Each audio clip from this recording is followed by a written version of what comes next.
At some point in almost every professional's career, there's a moment that feels like a betrayal. You've been doing the job above your level for months, sometimes years. Everyone around you knows it. Your manager has told you you're doing great. You've been patient. You've waited for the right moment. And then the promotion goes to someone else. Someone who, by your honest assessment, is not more qualified than you. Someone who hasn't been doing the work longer, or better. And the reason you're given, if you're given one at all, sounds reasonable on the surface but explains nothing. Here's the truth that almost nobody in a position of authority will say directly: promotions are not rewards for past performance. They are not given to the person who has most earned them. They are given to the person who solves a specific organizational problem at a specific moment in time. And if you don't understand what problem you're solving, and for whom, you can be the most qualified person in the building and still wait forever. To understand why promotions work the way they do, you need to understand what a promotion actually is from the organization's perspective. Most employees think of a promotion as a recognition event, a formal acknowledgement that someone has reached a certain level of capability. But organizations don't think about promotions that way at all. From an organizational perspective, a promotion is a resource allocation decision. The company is deciding to invest more money, more authority, and more responsibility in one person rather than another. And like any investment decision, it is driven not by what someone has done in the past, but by what the organization needs going forward. This means the timing of a promotion has almost nothing to do with when you personally feel ready. It has everything to do with when the organization has a specific need that you, specifically, are positioned to fill. And that need is almost never announced. It emerges from shifts in strategy, from departures, from new pressures, and the people who get promoted are the ones who were already visible, already relevant, and already positioned before the need became obvious to everyone else. The concept of being ready for a promotion is one of the most effective career traps in existence, and it's a trap that organizations and managers actively maintain, often without realizing it. Here's how it works. When you ask your manager what you need to do to get promoted, they will almost always give you a list. Develop your leadership skills. Improve your executive presence. Demonstrate more strategic thinking.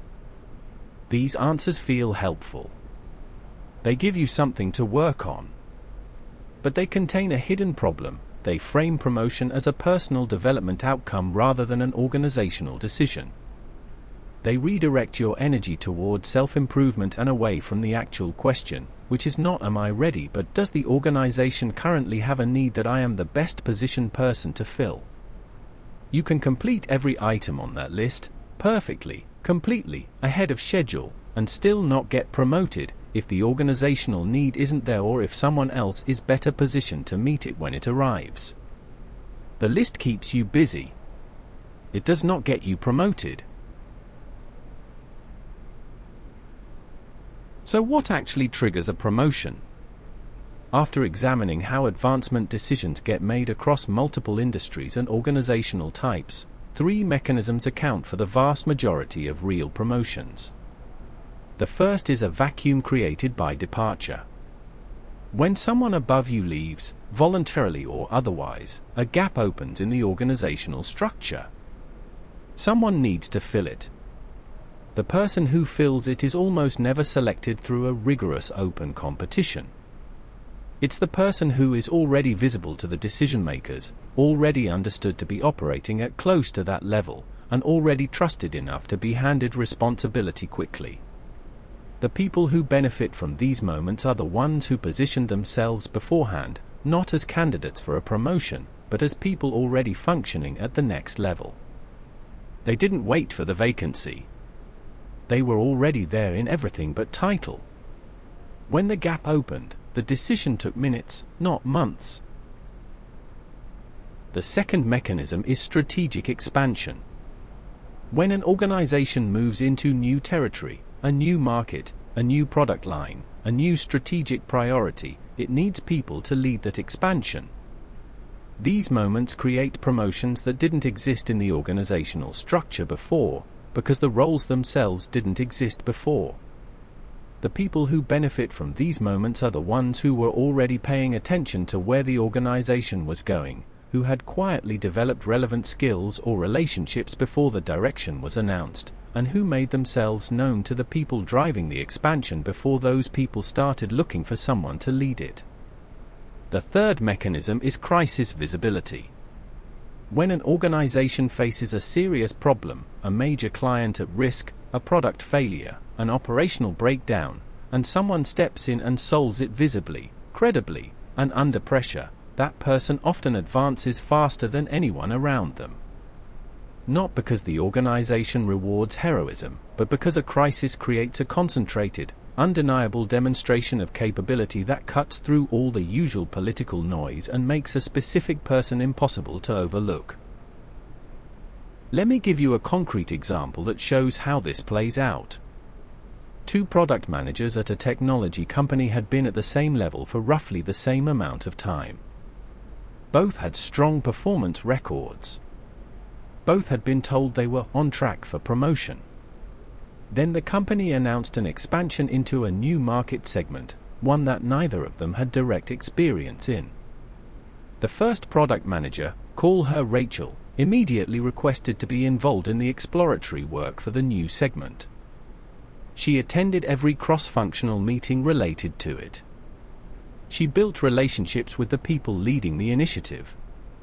She began developing informal expertise in the new area, sharing analysis and observations with senior stakeholders entirely outside her official role. The second product manager continued doing his existing job extremely well, waiting for his formal promotion review cycle. 8 months later, the expansion became a full business unit. Rachel was promoted to lead it. Her colleague received positive feedback in his review and was told he was still on track. He had performed better by every official measure. She had positioned herself for a need he hadn't seen coming. The majority of professionals waiting for a promotion are waiting for the wrong thing.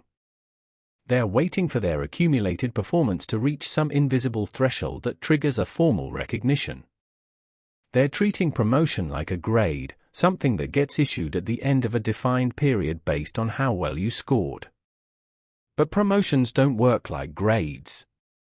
They work more like casting decisions. When a director is casting a role, they're not looking for the person who has been rehearsing the longest. They're looking for the person who is right for this specific role, at this specific moment, for this specific production. And the people who get cast are the ones who made themselves known to the director before the audition was announced, who understood what the production needed and showed up already embodying it. The people who are waiting to be discovered, who believe that sustained excellence will eventually be impossible to ignore, are operating on a model that simply doesn't match how these decisions actually get made. So what does this mean practically? It means shifting your focus from proving you're ready to identifying what the organization needs next, and making yourself the obvious answer to that need before anyone starts formally looking. This requires 3 things. First, you need to develop a clear understanding of where your organization is going, not what it says publicly, but what its actual strategic pressures are. Where is growth expected? Where are the gaps? What problems are senior leaders privately concerned about? The answers to these questions tell you where opportunities will emerge. Second, you need to start operating at the next level before you have the title. Take on work that demonstrates next-level thinking, not just next-level execution. Contribute to conversations above your current pay grade whenever a legitimate opportunity presents itself. Build the relationships and credibility at the level above you so that when a decision gets made, you're already a familiar and trusted presence. Third, and this is the piece most people miss entirely, you need to make your ambition legible to the right people, without making it seem transactional. Making your ambition legible without appearing transactional is one of the most delicate skills in professional life, and it's worth addressing specifically. Telling your manager, "I want to be promoted," is transactional. It frames the relationship as an exchange: you perform, they deliver advancement. That framing makes decision-makers defensive, not supportive. The more effective approach is to make your direction clear through the choices you make, not the statements you issue. When you consistently volunteer for work at the next level, when you consistently engage with the strategic questions your organization is wrestling with, when you build relationships based on genuine contribution rather than obvious networking, you communicate ambition without announcing it. The people who advance consistently are not the loudest advocates for themselves. They are the people who have made it structurally obvious, through the pattern of their choices, that the next level is where they already are in everything that matters. The title is just the organization catching up. Promotions don't go to the most deserving. They go to the most positioned. And positioning is something you build deliberately, over time, by understanding what the organization needs before it knows it needs it, and making sure you're already the answer when the question finally gets asked. The professionals who consistently advance throughout their careers are not luckier than everyone else. They're not more talented. They've simply stopped waiting to be recognized and started focusing on something more actionable, being in the right place, with the right relationships, at the right moment, before the moment announces itself. In our next episode, we're going to look at something that connects directly to this: why the feedback you receive at work almost never tells you what you actually need to know, and how to decode what people are really communicating when they tell you everything is going well. Subscribe now.